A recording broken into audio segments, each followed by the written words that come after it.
Alan, you've got a very angry manager. You've got an angry captain as well. Yeah, absolutely. Very disappointed. Very disappointed in the whole day. Really, it was just really bad, and it's a really bad day at the office. And Christmas has been cancelled for us. Really. Can you explain why? I don't know. It's hard to put a finger on. Besides Brownie being outstanding, it could have been a lot worse as well. Like Rotherham, Chesterfield, similar kind of teams Rochdale, I suppose, but just a bit of movement maybe caused us problems and just caused us efforts on target on Brownie, and just something we'll have to look at. And after such a good start away from home, the goals are flying in now, aren't they? Yeah, it's not the best as you said.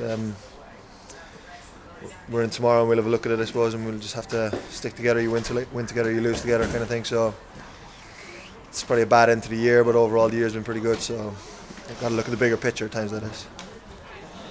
And fans obviously frustrated tonight, as you can imagine.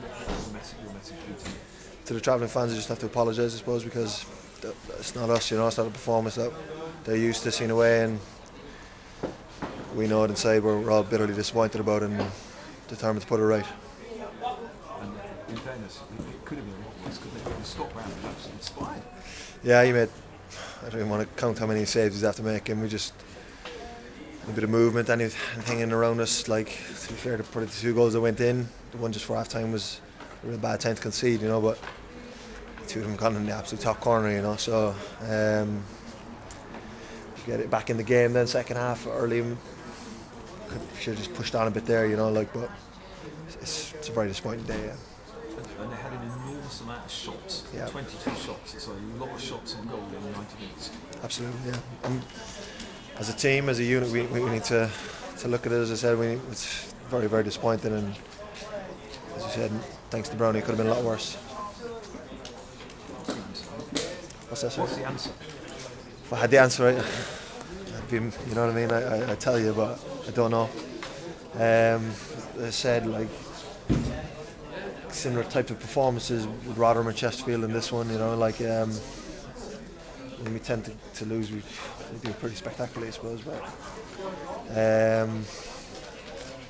But we need to regroup, we need to get back in, and we'll work tomorrow, and we'll work all up to the Bristol Rovers game. We'll get back on track, definitely. One or two of the fans inevitably, I'm sure you understand this, asking as to whether the Everton game was at the back of people's minds. I don't think so. Honestly, I don't think so.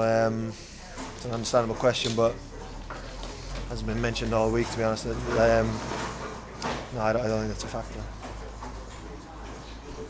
So what can you do about your club captain?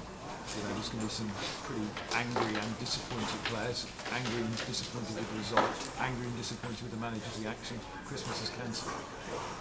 Big week for you too, personally. Yeah, me, Steve, Billy, we got to get in amongst them and keep spirits high, because, as I said, if you take a step back and look at the big picture, it's not entirely doom and gloom, but it is a real bad performance, and we need to hold our hands up and say that, and just take that on the chin and just look at it tomorrow and regroup and stick together. As you say, the big picture is, okay, it might not be in the top 3 after the games at the weekend, but still very well positioned.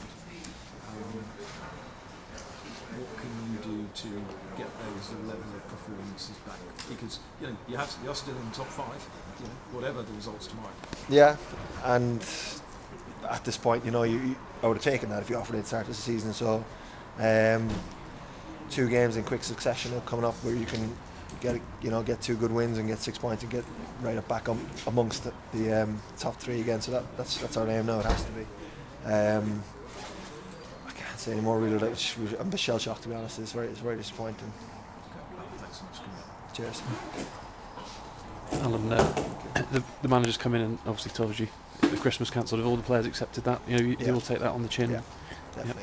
Yeah. You have to, John. You know what I mean? Like, it was, as I said, a real bad day. Except for Brownie, it could have been a lot worse. Yeah, 2-1. You were still in the game, and you actually had a couple of chances yourself, didn't you? Yeah, need to start scoring it.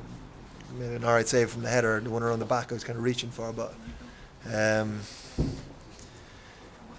a bit shocked by it, John. As I said, like those kind of teams that have a bit of movement around the top, and wingers coming in and fellas bursting through the middle and seem to cause us a lot of problems, so it's a worrying trend that we need to address pretty quickly. Yeah, you looked like you caused them problems in the first half when you went forward, but at times did it feel like one-way traffic? Every time they got the ball, they seemed to do something decent with it. Yeah, it just seemed to create opportunities, and just count 22 shots, like that's a lot. It's far too many in a game. As I said, the 2 goals they probably got were really good finishes, but they had to beat Brody. But it's just something we'll have a look tomorrow, John, and we'll work all over Christmas to put it right for Bristol Rovers. Yeah, for Wycombe. Sorry. Yeah, you went to Gillingham, and probably one of the hardest places to go in anywhere in the Football League. Yeah. Looked like you could keep any team out that night. That's what makes it all the more confusing, isn't it? That you've been chipping 3 times in the last few weeks. Yeah, it's just, as I said, it's just a trend that we'll have to stop. When we lose, we seem to lose big, which is, from a defensive point of view, very, very disappointing. Because the goals against is racking up, and although our clean sheets are still pretty good, that shows the trend right there. Yep.